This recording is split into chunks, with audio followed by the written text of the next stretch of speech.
Praise the lord. యేసుక్రీస్తు వారి నామంలో అందరికీ శుభములు తెలియచేస్తూ ఉన్నాను. ఈరోజు దేవుని మాట, నీ వాక్యము నా పాదములకు దీపము, నా త్రోవలకు వెలుగై ఉన్నది.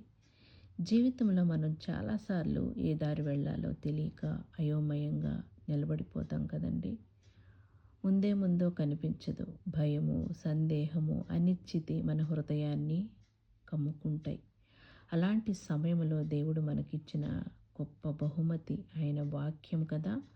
దీపము చీకటిని పూర్తిగా తొలగించదు, కానీ తదుపరి అడుగు వేయడానికి సరిపడ వెలుగును ఇస్తుంది.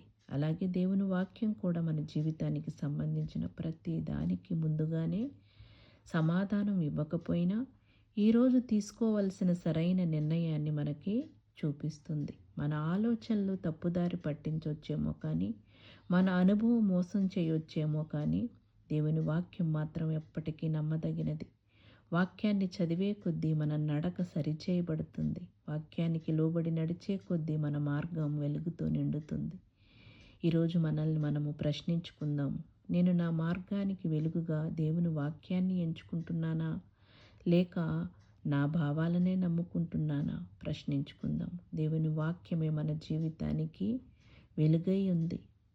అది మనల్ని తప్పుదారుల నుండి కాపాడి గమ్యానికి సురక్షితంగా తీసుకెళ్తుంది. ఇదే మన దేవుని మాట.